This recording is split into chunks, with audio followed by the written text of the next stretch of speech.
নমস্কার, দেখছেন ওঙ্কার বাংলায় এক পেশা ভিন্ন নেশা। আমি মেহিকা রয়েছি আপনাদের সঙ্গে, আর আজকে আবার চলে এসেছি একটা নতুন এপিসোড নিয়ে। আমাদের এই এপিসোডেও আমাদের সঙ্গে রয়েছেন একজন বিশেষ অতিথি, আর প্রত্যেক দিনের মতো আজকের অতিথিও তার পেশাদার জীবন, তার প্রফেশন সেটা সামলানোর পাশাপাশি কিন্তু তার ভালো লাগার কাজ, তার ভালোবাসার কাজ, বলা ভালো কাজগুলো চালিয়ে যাচ্ছেন দুর্দান্তভাবে। আমাদের আজকের অতিথির বয়স অত্যন্ত কম, তবে এইটুকু সময়ের মধ্যেই কিন্তু নিজেকে বেশ দুদিক দিয়ে গুছিয়ে নিয়েছেন সুন্দরভাবে। পেশায় তিনি একটি বেসরকারি ফার্মে কর্মরত, আর নেশা লেখালেখি, ঘুরে বেড়ানো, তার উপর আবার ভ্রমণ নিয়ে লেখা। আমাদের আজকের অতিথি পূর্বাশাকে আমি ওঙ্কার বাংলার পর্দায় স্বাগত জানাচ্ছি। নমস্কার। যদিও ফর্মাল হয়ে গেল ইন্ট্রোডাকশনটা খুব, আজকের এপিসোডটা কিন্তু অনেক দিক দিয়ে খুব স্পেশাল। এখন অবধি বোধহয় আমাদের সর্বকনিষ্ঠ গেস্ট পূর্বাশা। যাই হোক, তো সরাসরি কথাবার্তায় যাই। আর এত ইন্টারেস্টিং এপিসোড হতে চলেছে বুঝতেই পারছেন, তাই ভূমিকা আর বাড়াবো না। আমি আগে যেখানে চলে যাব সেটা হচ্ছে যে এতটা কম সময় এতটা রাস্তায় এগিয়ে ফেলা, এর পেছনে সবচেয়ে বড় ইন্সপিরেশনটা কে ছিল? আমার মা। স্ট্রাগলটা একেবারে হাতে ধরে শিখিয়েছে। একদম মানে ছোট থেকেই মানে এটা হয় যে আমি কিছুও যদি শুরু করি না, মাকে না জানালে আমার সেটা একটা হয় না, সেই ব্যাপারটা।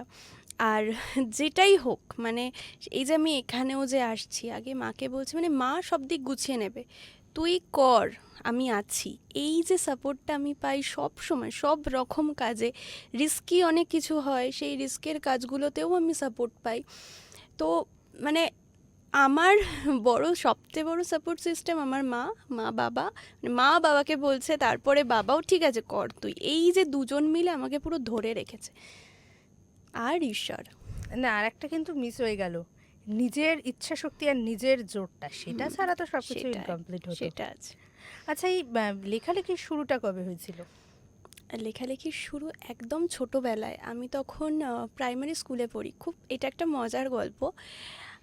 আমি তখন ক্লাস 3 or 4 পড়ি। তো একদিন না আমি একটা এমনি ছড়া আমি ক্লাসে লিখতাম, মানে ক্লাস হতো, আমি না খাতার উল্টো দিকে এরকম মিলিয়ে মিলিয়ে, মানে সেই ছড়া পড়া এরকম ধরনের মিলিয়ে মিলিয়ে লিখতাম।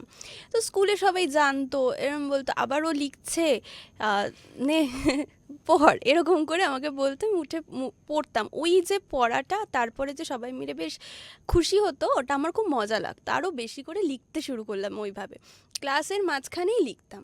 তো এরকম করে করে একদিন বাড়িতে ওই মায়ের সাথেই বসে এইসব নিয়ে মা বলছে, তুই না একটা এমনভাবে লেখ যেটা এরকম সব এলোমেলো জিনিসপত্র না নিয়ে, যেটা একটাভাবে কিছু বলছে সেরকম ধরনের লেখ। তো আমি কিছু একটা রূপকথা এরকম ধরনের কিছু একটা লিখেছিলাম। তো সেটা অনেক বড়, মানে একদম 20 লাইনের 25 লাইনের মিলিয়ে মিলিয়ে মিলিয়ে মিলিয়ে ভেবে লিখেছি। তো নিয়ে এবার গেছি স্কুলে, একটা পাতার মধ্যে সেই এমনি লিখেছি, ওইটা নিয়েই চলে গেছি স্কুলে, গিয়ে সবাইকে দেখাচ্ছি এইটা লিখেছি। তো কেউ বিশ্বাসই করছে না যে আমি ওরকম লিখেছি। তো তারপরে সেই ক্লাসে ক্লাসে গেছিলো ওই কবিতাটা যে পূর্বাশা লিখেছে।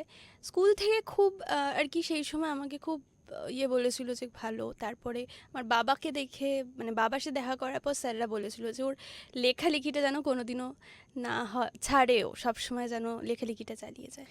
এই যে একদম শুরু থেকেই, গোড়া থেকেই এই যে এতটা সাপোর্ট পাওয়া, হ্যাঁ, যেখানে এখনো অবধি কিন্তু আমরা এমন একটা সোসাইটিতে আছি যেখানে একটা ক্রিয়েটিভ কাজ করতে গেলে সবার আগে একটা খিল্লি উড়ে চলে আসে। একদম। সেই জায়গা থেকে এই সাপোর্টটা বোধহয় অনেকখানি তৈরি করে দেয়। সেখান থেকে আজকে বেশ লেখালেখিটাকেও তো বেশ একটা প্রফেশনালিজমের পর্যায়ে নিয়ে যাওয়া হয়েছে, সেই জার্নিটা কেমন? তারপরে যখন আমি হাই স্কুলে গেলাম, হাই স্কুলে না পড়াশোনার মধ্যে দিয়ে, আমি যে স্কুলে পড়তাম সেই স্কুলে খুব বেশি রুল ছিল।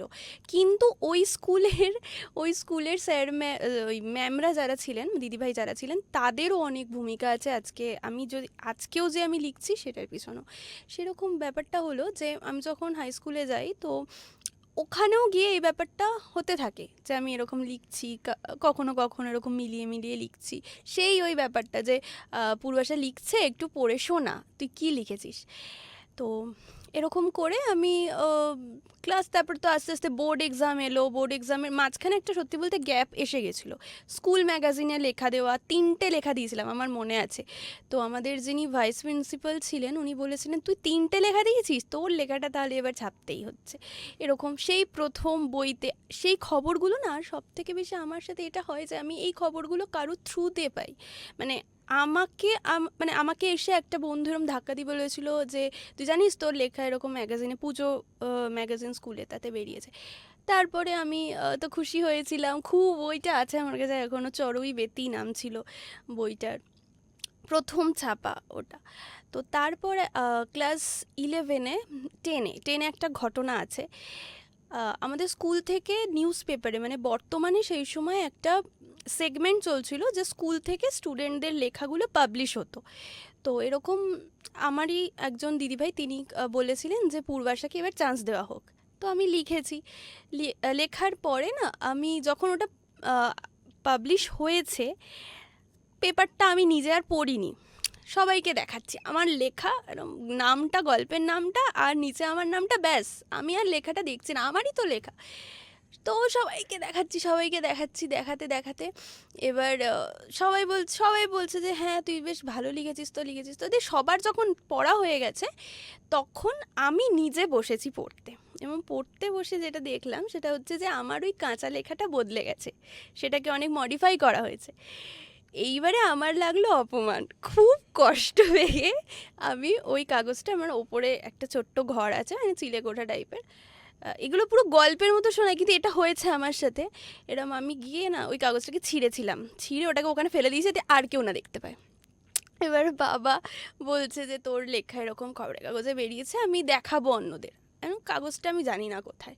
খুব কেঁদেছিলাম, আমার মনে আছে। আর আমি ঠিক করেছিলাম আমি যা লিখবো একদিন সেই লেখাই সেইভাবেই পাবলিশ হবে, লোকে শুনবে। সেইটা যেটা আমি তখন যে আমি লোকের থেকে হ্যাঁ তুই ভালো লিখেছিস শুনবো, ওটা আমার কাছে আসল পাওনা। সেই ফিল্ডটা কবে এলো? তারপর আস্তে আস্তে এলো যখন কলেজে উঠলাম, আমি হঠাৎ করেই পেজ কালচারে চলে গেলাম। পেজ কালচারে গেলাম, তারপর ডিজিটাল মিডিয়াতে, ডিজিটাল মাধ্যমে সব লেখালেখি, এই করতে করতে আমার ওইটা আবার প্রথম কলম চলুক বলে একটা কন্টেস্ট হয়েছিল, সেইখানে আমি লিখেছিলাম, সেটা ফার্স্ট হয়েছিলাম আমি। ওই আমার লেখালেখির প্রথম একটা মেডেল পাওয়া। তো ওখান থেকে শুরু, তারপর আরও অন্যান্য পেজে জয়েন করেছি, ওখান থেকে অনেক কাজ শিখেছি আমি। প্রুফ রিডিং করতাম বইতে। তারপর আমার নিজের একটা পেজ হয়েছিল, কলেজিয়েটেড ডায়েরি। আমার আর শ্রেষ্ঠা, আমারই বন্ধু, আমরা দুজন মিলে সেই পেজটা চালু এবং করেছিলাম। খুব ইন্টারেস্টিং একটা ফ্যাক্টর, এই পেজটায় কিন্তু আমি নিজেও একসময় বেশ লেখালেখি করেছি, এবং আমাদের কলেজ লাইফের একটা বড় সময় তো লকডাউনের মধ্যে দিয়ে গেছে। তখন এই পেজগুলো প্রচণ্ডভাবে আমাদেরকে হ্যাঁ, এই হ্যাঁ, এই আমিটা হয়ে উঠতে হেল্প করেছিল, পুরোটা সত্যি। শেখাতে ভীষণ হেল্প করেছিল। ভীষণ কত কিছু শিখেছি, কত প্রজেক্ট করেছি সেই। আর তখন নিজের পেজে কি, সবাইকে চিনছি, সবাই মিলে একসাথে করব, সবাই মিলে একসাথে বড় হচ্ছি, মানে বয়সও বাড়ছে, অভিজ্ঞতাও বাড়ছে। তো সব সমবয়সী ছিল, কলেজের বন্ধুরা মিলে শুরু করেছিলাম বলে কলেজিয়েটেড ডায়েরি এরকমভাবে শুরু হওয়া। তারপর সেখান থেকে লেখালেখি, বিভিন্ন প্রজেক্টে কাজ, এই করতে করতে চললো। এইটার পরে তারপরই কলেজ লাইফ শেষ হলো। কলেজ লাইফ শেষ হওয়ার পর আমি আবার আলাদাই অন্য ফিল্ডে চলে গেলাম, আমি মিডিয়াতে ছিলাম। ওখান থেকে আমি নিউজ মিডিয়ায় একটা জায়গায় কিচ্ছু না জেনে, কিচ্ছু জানতাম না কীরকমভাবে একটা আর্টিকেল লিখতে হয়, জাস্ট এমনি অ্যাপ্লাই করে বলেছিলাম যে আমি শিখতে পারবো, যদি আমাকে শেখানো হয় আমি শিখে আমি লিখতে পারবো। তো ওরকমভাবেই বলা। তো তারপর ওরা আমাকে চান্স দিয়েছিল সেই সাইটটা, আমি তাদের কাছে খুব কৃতজ্ঞ যে সেই সময় তারা আবার এই সুযোগটা না দিলে আমি হয়তো পারতাম না।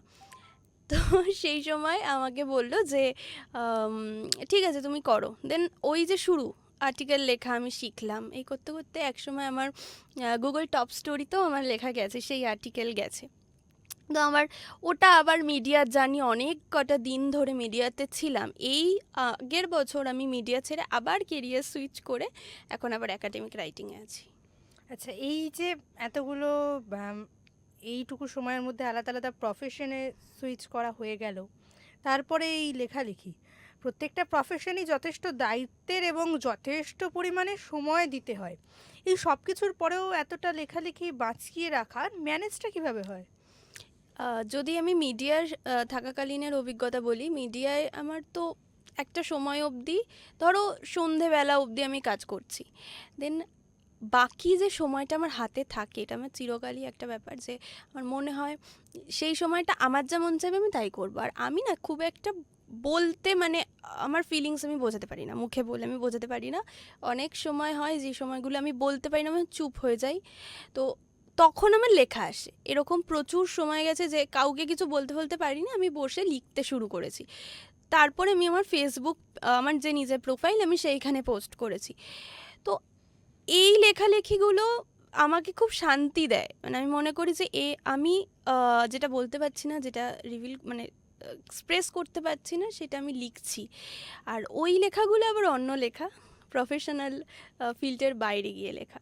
আচ্ছা, কোথাও গিয়ে এই যে দু ধরনের কাজ করেছিস তুই, একদিকে মিডিয়ার কাজ এবং পরবর্তীকালে একাডেমিক রাইটিং, এটা কি তোর যেটা ক্রিয়েটিভ লেখা সেই ভিত্তিটাকে আরও স্ট্রং করতে হেল্প করেছে? প্রোনাউন্সিয়েশন হোক, গ্রামার হোক, এইসব দিক দিয়ে?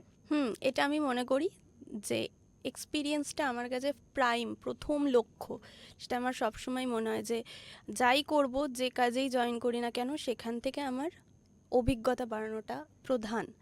এবং সেই জন্যেই হয়তো আমি মানে কোনো কাজে জয়েন করার সাথে সাথে আমি বলি হ্যাঁ আমি শিখবো, শিখে আমি করব। এই ব্যাপারটাই আমার হয় যে কিছু না হলেও আমার অভিজ্ঞতাটা আসবে ওখান থেকে, এইটা আমার মনে হয়। তো আমি যত না শিখবো, যত না বিভিন্ন আমার চাইতে ভালো যারা সিনিয়র তাদের সাথে মিশবো, তাদের সাথে কথা বলবো, বিভিন্ন লেখার প্যাটার্নের সাথে পরিচিত হব, তত বেশি আমার লেখার ভিতটা শক্ত হবে না। একটার মধ্যেই আমি আটকে থাকবো, একটা গলির মধ্যেই আটকে থাকবো। আমি চাই না সেটা। আমি চাই বিভিন্ন গলি, বিভিন্ন লেখার ধরন, যাতে আমি আমার মতো করে যখন মডিফাই করার দরকার হবে, এই অভিজ্ঞতাগুলোকে কাজে লাগিয়ে আমি মডিফাই করে একটা ভালো কিছু বানাতে পারবো। বেশ, আচ্ছা, এর মাঝখানে দর্শকদের একটা খুব ইন্টারেস্টিং ফ্যাক্টর জানাই। ও কিন্তু এই কবিতা লিখতে লিখতে এখন বর্তমানে প্রচণ্ডভাবে ঘুরে বেড়াচ্ছে এবং সেইগুলো নিয়ে লিখছে। এই ঘুরে বেড়ানোর নেশাটা কোথা থেকে চাপলো? এটাও কোথাও গিয়ে ছোট থেকেই, কারণ আমার বাবা প্রচণ্ড ঘুরতে ভালোবাসে। তো আমার বাবা আগে না ট্যুর করাতো, নিয়ে যেত লোকজনদেরকে, মানে আমরা ওরকম যেতাম 30 জন 40 জন মিলে। আমার বাবার বিজনেস, তার সাথে বাবা ওটা শখে করতো যে আমরাও যাচ্ছি তোমরাও চলো। এরকম করে করে জিনিসগুলো হয়ে গেছিলো কি, আর মানে একবার যে যাচ্ছে সে দ্বিতীয়বার আবার বলছে যাব। এরকম করে আমাদের গ্রুপটা অনেক বড় হয়ে গেছিলো। প্রত্যেক বছর আমরা বিভিন্ন জায়গায় যেতাম। দেখেছি বাবাকে চোখের সামনে যে এরকম ম্যানেজ করছে ঘোরাঘুরি। তো সেইগুলো থেকে আমারও বেশ অভিজ্ঞতা হয়ে গেছে। মানে আমার এখনও দাঁড়িয়ে একটাই জিনিস, আমি বাড়ি থেকে বেরোলে আমি যে কোনো সিচুয়েশনে আমি অ্যাডাপ্ট করব। এটা আমার এখন দাঁড়িয়েও, এই ছোটোবেলার অভিজ্ঞতাগুলো আমাকে আজকে দাঁড়িয়েও খুব হেল্প করে। তো অনেক গল্প, ঘুরতে যাওয়া নিয়ে তো প্রচুর প্রচুর অভিজ্ঞতা হয়েছে। যেখানেই গেছি সেখান থেকেই মানে এমন এমন ঘটনা হচ্ছে, সেগুলো গল্প করার মতো। তো তারপরে তবে সত্যি বলতে আমি যখন ছোট ছিলাম, আমি না খুঁজে পেতাম না যে আমার জীবনের এম কি। এটা খুব অদ্ভুত। না, এটা বোধহয় আমাদের মতো 90% মধ্যবিত্ত বাঙালি ছেলেমেয়ের সমস্যা। বাড়ি থেকে বলতো ডাক্তার হতে হবে, টিচার মাথার মধ্যে ঘুরতো রোদ্দুর হতে হবে, এরম একটা অদ্ভুত বিষয়। সত্যিই তাই। সেই ওই ইংলিশ প্যারাগ্রাফে লোকজন লিখতো ডাক্তার হবে, টিচার হবে। উফ, আমার তো ভালোই লাগতো না। ধুর, কি লিখছে। আমি না তো ওখানে লিখতাম ট্রাভেলার হব, এরম লিখতাম। তো এই জন্য আমি কানমোলাও খেয়েছি, ইংলিশে প্যারাগ্রাফে লিখে দিয়েছি বোর্ডের আগে, 12-এর বোর্ডের আগে স্যার লিখতে দিয়েছে, আমি লিখে দিয়েছি আমি ট্রাভেলার হব। দিয়ে আমি কি করে ট্রাভেলার হব, আমি ভূগোল পড়বো। আমার কাছে একটা রাস্তা ছিল, ভূগোল পড়বো। ভূগোল থেকে আমি জানতে পারবো যে মানে একটা নদীর সামনে দাঁড়িয়ে যেন আমি বুঝতে পারি নদীটা কি, আর ঝর্ণার সামনে দাঁড়িয়েও আমি যেন বুঝতে পারি ঝর্ণাটা কিভাবে এলো, এটা কি সেটা বুঝতে পারি। এইটা আমার আর কোনো কনসেপ্ট ছিল না ওই জায়গা থেকেই জিওগ্রাফি অনার্স? হ্যাঁ, ওখান থেকেই জিওগ্রাফি অনার্স। আজকে দাঁড়িয়ে যখন এটাকে সত্যি সত্যিই খুব গুছিয়ে কাজ হচ্ছে এই বিষয়টা নিয়ে, সেখানে জিওগ্রাফি অনার্সের নলেজ কতটা কাজে দিচ্ছে? হ্যাঁ, ভীষণ। মানে যদি পড়াশোনার জিওগ্রাফি বইয়ের যে লেখাগুলো আমি পড়েছি, যে লেখাগুলো পড়ে আমি বড় হয়েছি, অনার্স করেছি, সেইখানে যা থিওরি পড়েছি সেটা তো আমার এখন কাজে লাগে। যখন আমি ঘুরতে যাই তখন আমি কোন রুট দিয়ে যাচ্ছি, কোথায় যাচ্ছি, মানে একটা ওরকম এলোমেলো থাকে না, আমি বুঝি যে হ্যাঁ এরকম এটা এই কারণে হয়েছে, ওটা ওই কারণে হয়েছে, এটা যেরকম কাজে লাগে। প্লাস জিওগ্রাফি অনার্স আমার কলেজের একটা বড় ভূমিকা আছে। আমি আমাদের যে সার্ভেটা হয়েছিল, মানে আমি যে টাইমের মধ্যে কলেজে ছিলাম সেটা কোভিড পিরিয়ড। তো আচ্ছা, কলেজের প্রথম দিনে কিন্তু যখন স্যাররা জিজ্ঞাসা করেছেন যে হয় না সেই ইন্ট্রোডাকশন হয়, স্যার ম্যামরা আসেন, আমাদের জিজ্ঞাসা করেছেন কেন জিওগ্রাফি নিচ্ছ তোমরা, জিজ্ঞাসা করেছিল।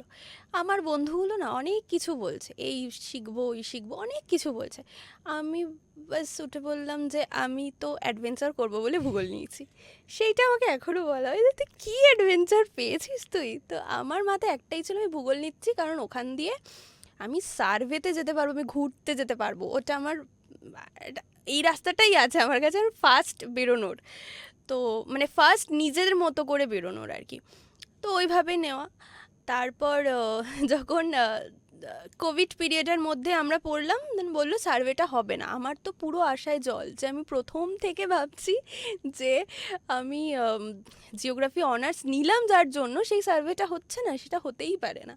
তো আমাদের যে ডিপার্টমেন্টটা, আমরা না সবাই মিলে প্রচুর স্যার ম্যামদেরকে গিয়ে রিকোয়েস্ট করলাম, অনেক কিছু করেছিলাম আমরা, সেই একটা অনুষ্ঠান অ্যারেঞ্জ করেছিলাম, অনেক কিছু করে টোরে ফাইনালি রাজি করিয়েছিলাম যে স্যারদেরকে। স্যার বললো ঠিক আছে তোরা যাবি, কিন্তু একটা শর্ত আছে। কি বলুন, সব মেনে নেবো, মানে আমাদের ছিল এরকম যা বলবেন তাই মেনে নেবো, শুধু নিয়ে চলুন। আর সবাই মিলে, এটা খুব আর কি আমার একার বা আমার একটা বন্ধু বলছে সেটা না, সবাই একইভাবে চলছে, সবার মাথায় একই জায়গায় যে হ্যাঁ ওনারা যা বলবেন তাই মেনে নেবো, শুধু নিয়ে চলুন। বলছে ঠিক আছে। তখন স্যাররা বললেন ঠিক আছে তোদের নিয়ে যাব, একটা শর্ত, সেই শর্তটা হলো যে এই যে ট্যুরটা হবে ম্যানেজ তোরা করবি। আমাদের স্টুডেন্টদের মধ্যে গ্রুপ ভাগ করে দেওয়া হয়েছিল, যে অ্যাকোমোডেশন গ্রুপ, কেউ ট্রান্সপোর্ট দেখছে, কেউ ফুড দেখছে, কেউ টিকিট কাটছে, সবার দায়িত্ব ইন্ডিভিজুয়াল, আর তোমাদের সবাইকে সবার নিয়ে আসার দায়িত্ব তোমাদের। তো ওই করে ওই ভাবে যখন নিজেরা ম্যানেজ করলাম নিজেদের সাথে, আবার সবাই, তো সে প্লাস স্যাররা, তো সেইখান থেকে একটা অনেক বড় অভিজ্ঞতা হয়েছে যে বাইরে বেরিয়ে তুমি একা নও, যখন তুমি গ্রুপে যাচ্ছ তখন সবাইকে নিয়ে আসার, তোমাদের প্রত্যেকেরই সবাইকে নিয়ে আসার দায়িত্ব। একদমই। আর এই জায়গাটা থেকেই আজকে এতখানি। আচ্ছা, এখানে একটা ছোট্ট প্রশ্ন আমি শেষে হ্যাঁ, করব। হ্যাঁ, হ্যাঁ। একদম অনুষ্ঠানের শেষ পর্যায়ে এসে আমরা পৌঁছেছি। এই সব কিছুর পরে এই প্রশ্নটা না করলে নয়। এই যে ভ্রমণ কাহিনীগুলো, এগুলো একটা কাস্টমাইজড কভারের মধ্যে আমরা কবে দেখতে পাবো? খুব তাড়াতাড়ি, আর চেষ্টা করছি আমি আমার একটা চ্যানেল, আমার একটা স্বপ্নকে আনার চেষ্টা করছি, না ভ্রমণ বাংলা। আমি চাই বাংলার ভ্রমণ এবং বাঙালির ভ্রমণ, বাংলা এবং বাঙালির ভ্রমণ, আমার এই যে ভাবনাটার তার ট্যাগলাইন। তো সেইটাকে যতটা সুন্দরভাবে সাজানো যায়, সেটা সেটা গল্প করে হোক, সেটা লিখে হোক, সব রকম সেগমেন্টেই আনার চেষ্টা করছি। এখন একদম ইনিশিয়াল স্টেজে আছে চ্যানেলটা, মানে শুরু করেছি ভ্রমণ বাংলা, লোগোটা তৈরি হয়েছে এবং আস্তে আস্তে কাজ হচ্ছে যে বাংলা এবং বাঙালির ভ্রমণ যাতে আরও আরও আরও সুন্দর করে আমি পরিবেশনা করতে পারি। বেশ, সেই নিয়ে অনেক শুভকামনা রইল এবং আমরা সত্যিই আশাবাদী। বাঙালি ছেলেমেয়েরা এইভাবে যখন নিজেদের ইনিশিয়েটিভ নিয়ে এগিয়ে এসে একটা অন্যরকম কাজ শুরু করে, প্রফেশনালিজম আর ক্রিয়েটিভিটি দুটোকে যখন এক করে দেয়, আর সেটা সত্যিই প্রশংসনীয়। এবং শুধু প্রশংসনীয় নয়, সেটা কিন্তু অনেককে উদ্বুদ্ধ করে, অনেককে মোটিভেশন দেয় আরও বেশি করে নিজেদের ভালো লাগার বিষয়ের দিকে এগিয়ে যেতে। পূর্বাশাকে অনেক ধন্যবাদ। ও অফিস সামলে, এত লেখালেখি সামলে, তারপরেও আমাদেরকে এতটা সময় দিয়েছে। আর আপনাদেরকেও অনেক ধন্যবাদ, আপনারা এতক্ষণ ধরে ধৈর্য ধরে আমাদের সঙ্গে ছিলেন। আর শেষে আপনাদের জন্য আবারও সেই কথাটাই বলবো, ইঁদুর দৌড়ে দৌড়াদৌড়ি তো চলতে থাকবেই, কিন্তু যেটা নিজের ভালো লাগার কাজ, যেটা নিজের ভালোবাসার কাজ, সেটাকে যদি বাঁচিয়ে রাখা যায় দিনের শেষে, সেটাই কিন্তু আমাদের বাঁচার রসদ যোগাবে। তাই সবাই খুব ভালো থাকুন, নিজের প্যাশনকে বাঁচিয়ে রাখুন, নিজের ভালোবাসাকে বাঁচিয়ে রাখুন, আর দেখতে থাকুন ওঙ্কার বাংলা। নমস্কার।